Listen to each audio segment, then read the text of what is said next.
On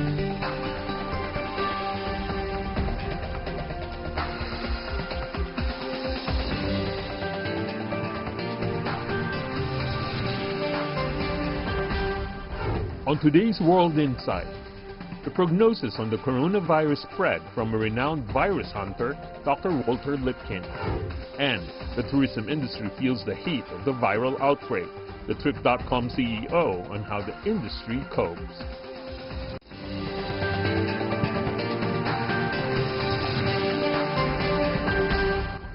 Hello and welcome to World Insight, coming to you from Beijing on CGTN. I'm Tian. Let's begin with the latest on the coronavirus outbreak. In China, the death toll, as we broadcast today, is over already 360, and more than 480 people have recovered so far.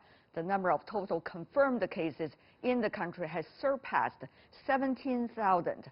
A big hand held out for those at the epicenter of the outbreak, with the opening of the Wuhan Huoshenshan Hospital for coronavirus patients. It was built in just 9 days. Patients from Wuhan's several quarantine places are gradually being moved to the new purpose-built hospital.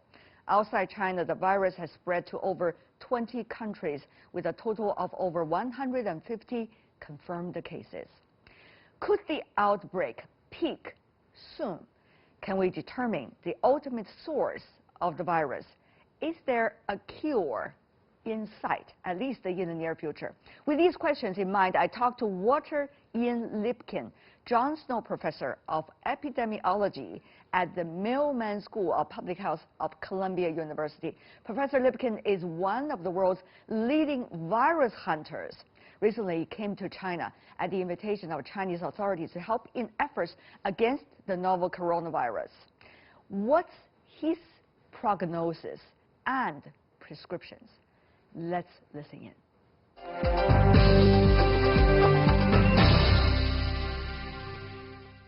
Professor Lipkin, welcome to CGTN. Good to meet you. Good to meet you in such a way with masks on the face. First of all, the numbers. Confirmed, suspected, deaths, as well as those being cured. The numbers are climbing. People wonder whether there is likely to be an immediate peak, Professor. So I don't have any way to accurately predict what's going to happen. I do think that it will ultimately come under control for several reasons. One, I think that the measures that are being taken, social distancing, masks, are already beginning to have will begin to have some sort of an impact. We will know that when we begin to see that the trajectory slows, and that will happen before it drops. In addition, I think as we move into warmer months, transmissibility may also be affected.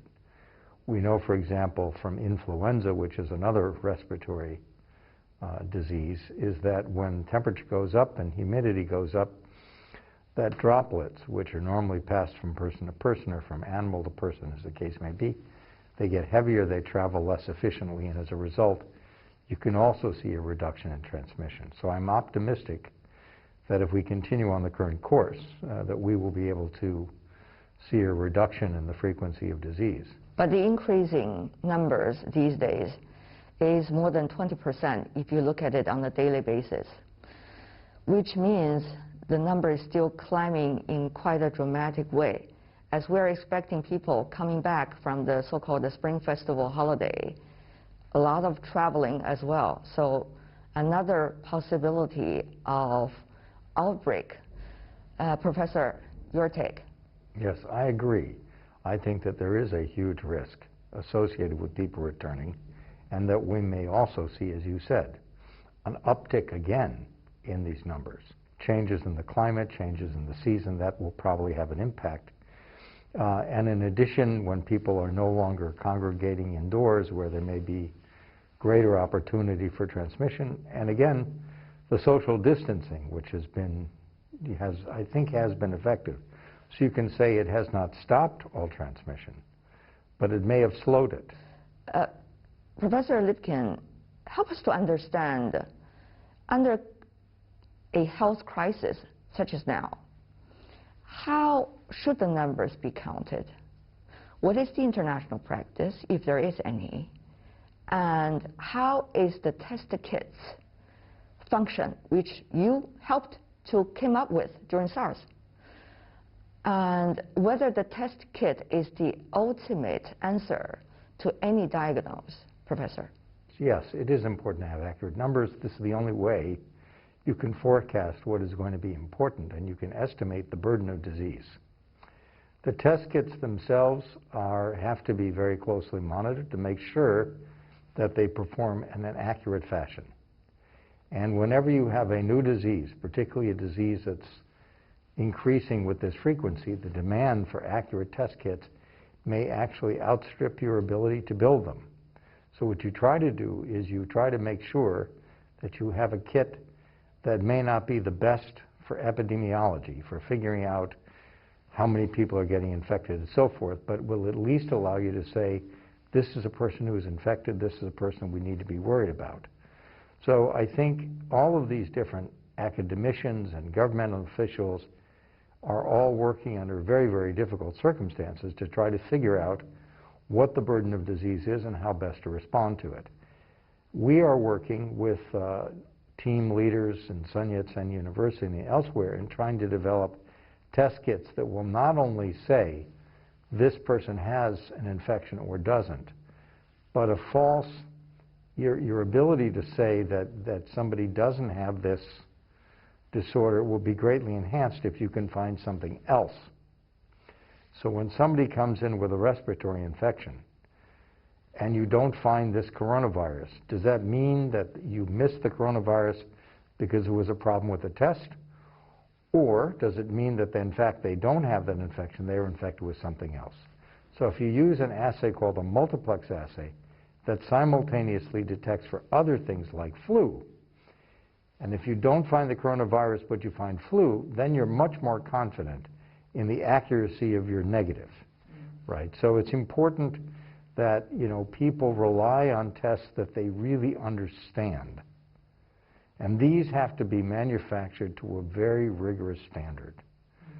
So this is a challenge to do during an outbreak. Yes, indeed. The time is the issue here, isn't it? But Professor, on the other hand, how long will it take to have it? I mean, after all the vigorous tests, as you just mentioned also. Yeah, so I can tell you that this one, you know, we hope to have within the next 2 weeks. And the idea, and this is one reason why I think it's extremely important that scientists across the world collaborate with one another in an open and transparent way. We have to be able to get people here to work with Chinese scientists on this. They have to be free to come to the United States to work there with this on us, whether we're talking about my work or vaccine development or anything else that might pertain. And the travel restrictions are making this very, very difficult.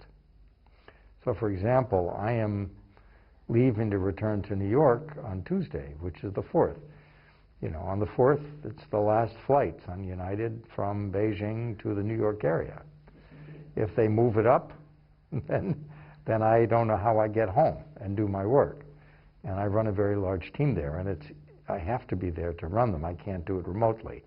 We had planned to have 3 scientists come from Guangzhou, from Sun Yat-sen University, to train at Columbia in February. Now we can't get them in, right? So some of the things that we want to do are complicated by travel restrictions. About the test kit, when you were doing it in SARS, you were the one contributing to the eventual coming of the test kit, and you went with your whole team making even a moving lab. Just 2 guys, me and Professor Breeze. We brought 10,000 test kits. Personally, carry it. In my pocket.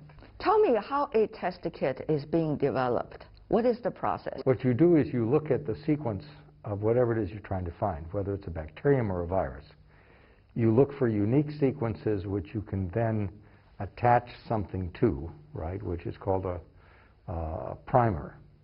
And then as you take this in the presence of something called an enzyme, which allows it to make copies, you start with 1 copy which becomes 2, which becomes 4, 8, 16, and by the time you get to 25 or 30 cycles, you have replicated it billions and billions of times.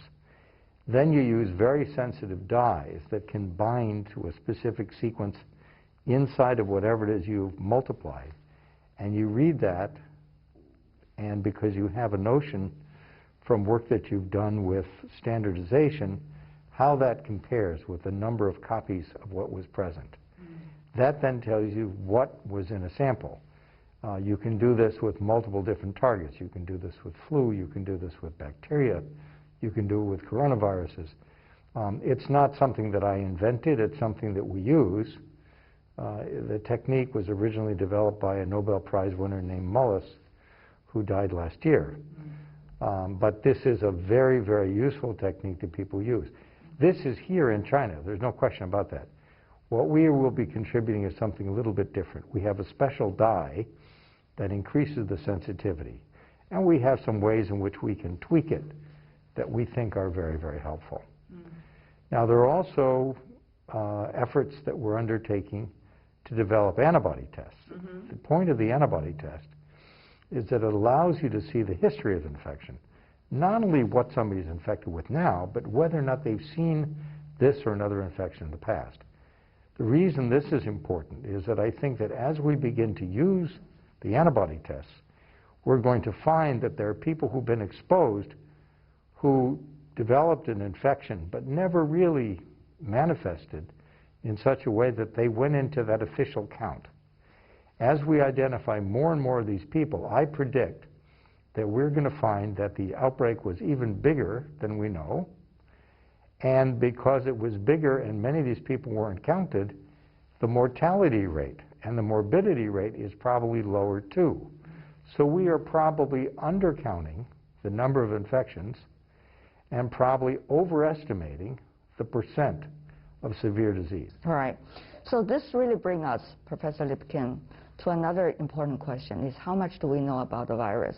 Now, we know possibly it is also originally coming from bat, but there possibly is an immediate or intermediate host of the virus, but we do not know as to what exactly is it, which means this is still going on as long as we do not identify the intermediate host. And also, we do not know how it's transmitted, even though we know it could be respiratory, but only recently people noticed it could also be related to some of the other factors. So Professor Lipkin, it seems that we knew very little about this. How do you compare what we know now, the degree of it, to some of the other outbreaks, such as SARS, such as MERS, such as H1N1, H7N9, Professor? I agree with your assessment. It came almost certainly from a bat, because the work that's been done in the Institute of Virology, where people looked at the sequences and showed that they were something like 96+% similar to viruses that they've been identified in bats, make a very good link, I think. There is almost certainly an intermediate host that amplified the virus and carried it from the bats into humans. What that host is, we don't know. One of the reasons we don't know is because in some of the markets, and particularly the Wuhan market that people think may have been important, we don't have access to the animals. We couldn't study them. We can't see whether or not they have antibodies to this virus. We can't see whether or not they had active virus shedding in, at the time that they were used for meat or what have you. But that market outbreak was much later. Many suggest that if you look at the latest reports these days, there were already much earlier cases than the outbreak happening at the market. It's more nuanced, I think, than the way it's being portrayed. That doesn't mean that it could not have started at the market. It could have started at the market, resulted in human-to-human transmission, and at a later date, people went back and said, aha, the whole thing starts in the market, and it started on this date, when in fact it might have started way back here, right? That's what I'm saying. It started with wildlife. somehow. Maybe it was wildlife in that market, maybe it was wildlife in a different market, I don't know.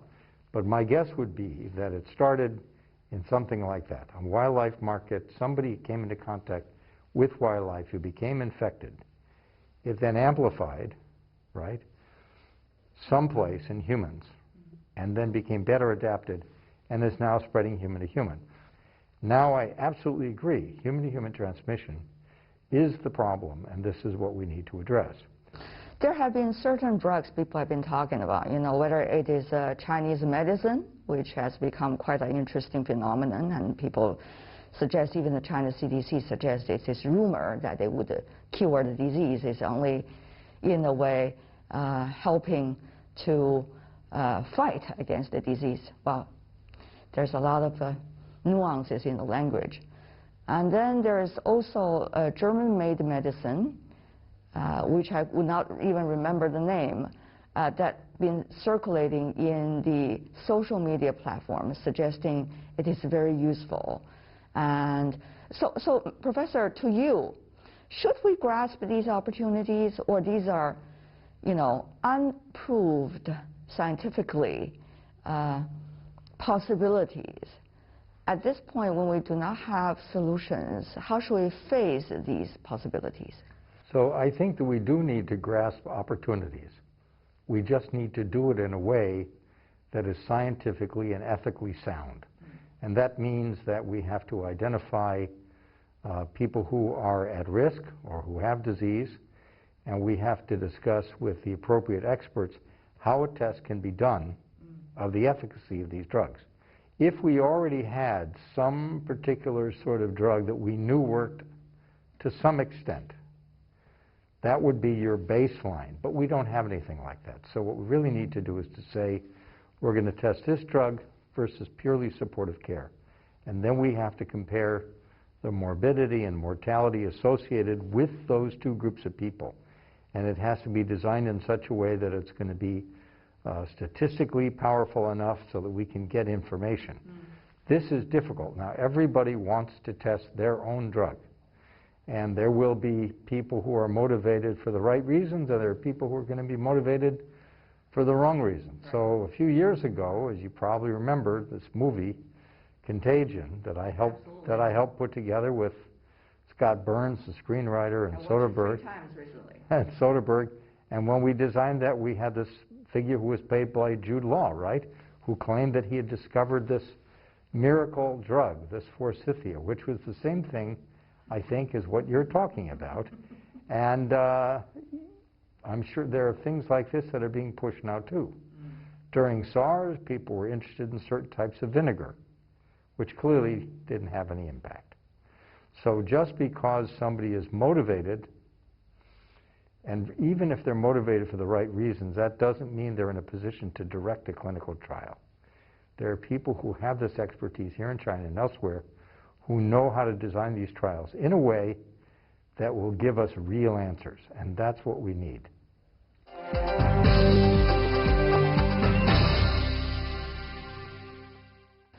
SARS outbreak, MERS, together with some of the others, have all been related to coronavirus. Of course, there are different types of coronavirus as we speak.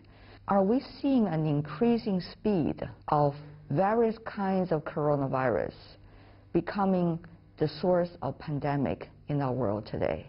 Is that a concern to you? If you had asked me 20 years ago, or most scientists, I wish I could have the opportunity. 20 years ago, would the next virus that was a pandemic risk be a coronavirus? I would not have said yes. I would have predicted it was another virus. So we were surprised by SARS. We were surprised by MERS. We're not surprised by this because we thought there was a possibility that SARS or related virus would come back. The thing that's important to realize is that these viruses are very different in the way in which they have caused, disruption of social fabric as well as disease. SARS had a mortality which was much, much higher than this coronavirus, even though the two of them are genetically related. MERS, which is less well genetically related to either SARS or this coronavirus, had an even higher mortality. However, This virus is spreading much more rapidly than MERS and much more rapidly than SARS. So it may ultimately cause, I think it already has possibly, when people begin to do the analysis, there have been more people infected with this virus than were infected with SARS. So when people say, is this a worse virus than this virus, it depends on how you look at it. There's less mortality. I understand there are latest practice of getting the blood of some of those who have recovered, and therefore to be able to find out more information and also to probably proceed in the way that you talk about the antibody. So the way you do that, just so you understand the process. Yes, please. The first thing you do is you collect the antibodies from people who've recovered. Then you see whether or not these antibodies can neutralize the virus, prevent the virus from entering the cell, prevent the pathology that's associated with the virus getting into the cell. If it meets that first criterion, right, then it makes sense to proceed further. If you have an animal model, you can then test and see whether or not an animal infected with the virus, you can interrupt the disease process, affect the morbidity, affect the mortality. You then say, okay, we have some hints that this is likely to work, and then you can either use the passive immunotherapy, which requires collection of large amounts of plasma with immunoglobulin for people who've recovered from disease, and also proceed during the interim with building libraries of monoclonal antibodies using recombinant DNA technology, which you can then scale up and try to use. These things are very labor-intensive, and they take time, just like the vaccine development. But it's something that we need to do, even if we're so fortunate that the outbreak resolves. But if that happens, we should still proceed, because something like this may recur. Have something like this been built since SARS? You mean the technology required to make such things? Yes. The library that you just mentioned. Yes. There are libraries that have been produced. Here or elsewhere? Well, I'm not as familiar here, but the technology is something that could easily be employed here. It's not secretive. People have been making monoclonal antibodies for decades, and now there are ways in which you can do it more rapidly. I've been talking to CEPI people, Professor, which is an international organization trying to make vaccines with a concerted effort together. And they've been telling me that it could be possible to use the reference earlier developed related to MERS, related to SARS, in order to make the vaccines related to this disease faster. Now, have you seen evidence that this could be of much reference for what is going on right now, Professor? So I think that I like the model of CEPI. It's an extremely powerful concept, and the people involved with that are first class. So I think that this idea was what I was alluding to, is to use what we know about the previous experiences with these other viruses to make decisions about how to proceed with this one. And I'm optimistic that it may be possible to do this, particularly with newer vaccine technologies. You could extend that same model and say that drugs that have activity against earlier coronaviruses will probably have activity against this one too, because they have a similar strategy for taking over the machinery of the cell and for making more of themselves. You were, though, infected last time during SARS. I don't intend to get infected this time. So you have more experience than most of the people, particularly for the first responders. How better to protect themselves? Professor, your take. How to protect yourself. Very difficult to know what to do. I know. We don't yet know, for example, how long this virus will exist on the surface. But there are some things we do know. Wash your hands frequently. Not with alcohol, but with soap and water. Just simple soap and water is all you really need. Don't touch your face. We make this point in the movie, too, right? But we touch our face several times, as yes, you we also do. indicated in the we try movie. not to do that. So instead of this, we do this. We do this. Yes, indeed. Okay, so we can do things like that. Air kisses for people who like to kiss, that's fine. To you, sir. Perfect, that's fine. Okay, then with respect to the face mask, clearly when you're in a very crowded place, this is something which is important. But in the U.S., we have specific cases suggesting using something called remdesivir to the patient, it could work for the first recovery case. Of course, it's only the first case, and nobody's saying it's a scientific. I have so many examples where people will tell me with what we call an N of 1 that this worked. Maybe the person would have improved without it, maybe not. That's why you have to have these things which are called control trials, which is where you set the trial up in such a way that at the end of the process you have an unequivocal answer. You know what's real and what's not. So I'm hopeful that one of these drugs that people are using will in fact prove to be effective and useful and something that can be produced. We just need to see. What have you been discussing with Professor Zhong Nanshan? I saw the photos you have with him. Obviously, you are having quite a thorough discussion. You've been accompanying him on his way to the airport and also in the airport. It was the only chance I had to see him because he's running very, very fast from place to place. Now, we talked about his perspectives, my perspectives, and ways in which we could work together to promote health and prevent this from causing more damage than it already has. Are the perspectives very different? No, they're not different. I will tell you that I have every confidence that that he thinks very, very clearly and that he is a humanist. WHO has declared fake, which is an emergency of public health issues these days, and that means there are certain things that countries could apply in terms of their borders, their air traffic, their people-to-people interaction with China, or with at least Hubei province. What's your take about this decision? Some say it's double-edged. It's very difficult for me to know what's in someone's heart. But I do know that the WHO Director General is somebody who doesn't take decisions lightly, and that he is surrounded by people who have been working in this field for decades, who are well aware of the implications of these kinds of decisions. This is why it was not taken lightly, and the decision was only made after certain kinds of data came out.